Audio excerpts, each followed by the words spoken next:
Okey, dulu dalam kelas Ustaz ada sebut tentang bapa saudara Nabi bernama Saidina Hamzah yang umur dia cuma 4 bulan lagi tua dari Nabi tu. Dia anak Abdul Muttalib yang ke-12, mempunyai 3 hubungan dengan Nabi, iaitu bapa saudara, saudara susuan dan juga sahabat Nabi kerana beliau sempat memeluk Islam. Okey, hari ini Ustaz tambah lagi satu info. Abang dia yang ketiga, anak Abu Lahab, anak Abdul Muttalib yang ketiga iaitu Abu Lahab. Beliau ada 2 hubungan dengan Nabi, iaitu bapa saudara dan juga besan. Besan ya, bukan besin. Besan ni sebab Abu Lahab ni dia ada anak yang menikah dengan anak Nabi Muhammad, iaitu Ruqyah binti Rasulullah. Seterusnya tahun pertama kenabian. Tahun pertama kenabian ni diukur sejak peristiwa Nabi menerima wahyu di Gua Hira, dan baginda pun mula berdakwah secara sembunyi-sembunyi selama 3 tahun. Setelah 3 tahun, baginda mula menerima perintah untuk berdakwah secara terang-terangan di Bukit Safa, dan dakwah baginda ditentang oleh orang pertama yang menentangnya, iaitu bapa saudara baginda Abu Lahab. Dan ketika itu juga bermula penyiksaan terhadap para sahabat. Terdapat 2 golongan yang diseksa waktu tersebut. Pertama, golongan hamba muslim diseksa oleh tuannya. Golongan kedua ialah golongan muslim yang diseksa oleh keluarganya masing-masing. Okey, di sini Ustaz juga sertakan gambar Bukit Safa. Kalau kamu pergi ke Tanah Suci Mekah sekarang, kamu cari Bukit Safa dah tak jumpa. Sebabnya Bukit Safa tu sekarang ni berada di dalam kompleks bangunan Masjidil Haram. Okey, boleh tengok kat gambar tu ya, mana satu Safa, mana satu Marwah. Tapi kalau di zaman Nabi, kompleks bangunan Masjidil Haram tak sebesar ni. Jadi boleh nampak bukit tu sama macam bukit-bukit yang lain.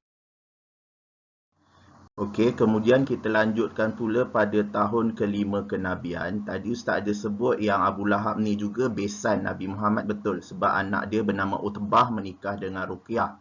Maka atas hasutan kawan-kawan, Abu Lahab dengan Utbah ni heret menantu dia Ruqyah binti Rasulullah ni ke tengah pasang ukas, dimalukan depan orang ramai dan diceraikannya di situ.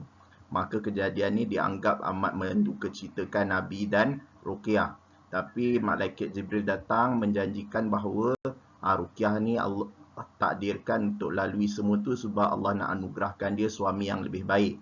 Dan orang tersebut ialah Saidina Uthman bin Affan. Maka setelah pernikahan Ruqyah dan Uthman, mereka membuat mesyuarat tentang bagaimana nasib orang-orang sahabat-sahabat yang sedang ditindas.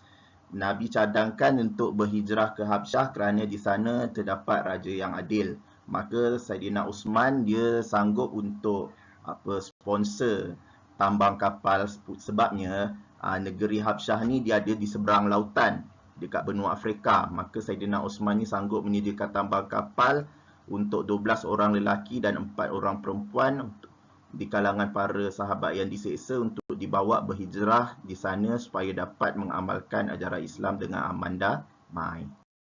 Baik, di sini Ustaz sediakan satu slide berkenaan gambaran peta Tanah Arab ketika itu. Kita boleh nampak ada Kaabah, Mekah, kemudian kawasan yang banyak pokok tamar tu Madinah. Kita juga boleh nampak ada Laut Merah. Di hujung Laut Merah tu ada Masjidil Al-Aqsa, dan di belah bawah sebelah sini, belah Afrika ni, itu namanya Habsyah, tempat di mana raja yang adil iaitu Raja Najasyi bertahta. Okay.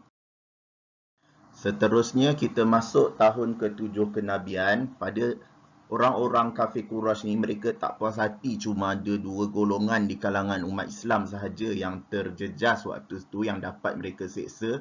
Mereka kalau boleh nak seksa, nak jejaskan semua 100% umat Islam yang ada waktu tu, maka mereka mengadakan rundingan dan keputusannya mereka buat perjanjian untuk boikot umat Islam. Dan perjanjian ini amat berat menyebabkan umat Islam berada dalam keadaan terdesak sampai ramai yang hampir meninggal. Waktu tersebut, para yang boleh bertahan cuma Sayyidatina Khadijah sebab perniagaan dia di luar Mekah banyak.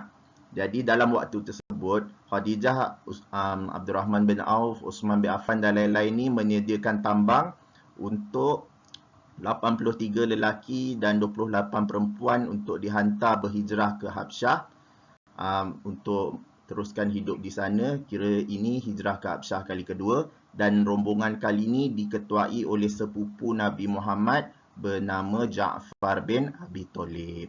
Okey, lukisan yang di sini kita boleh nampak ada seorang raja memegang tongkat yang bertanda salib. Tongkat dan dia berkulit hitam, betul. Itu lakaran tersebut gambaran kepada Raja Najasyi. Dan orang-orang kafir Quraisy ni, mereka setelah tahu berlaku hijrah ke Habsyah kali kedua ni, mereka hantar utusan untuk hasut Raja Najasyi untuk halau umat-umat Islam yang datang berhijrah kat sana dengan tuduhan mereka ni pemberontak dan pengganas. Waktu tersebutlah Ja'far bin Abi Thalib sebagai ketua rombongan pada kali tersebut membela umat Islam seperti yang kamu dapat lihat dalam gambaran tersebut. Okey, seterusnya dengan penjelasan lebih lanjut Ustaz akan beri bila kita bertemu dalam kelas akan datang. Okey, terima kasih.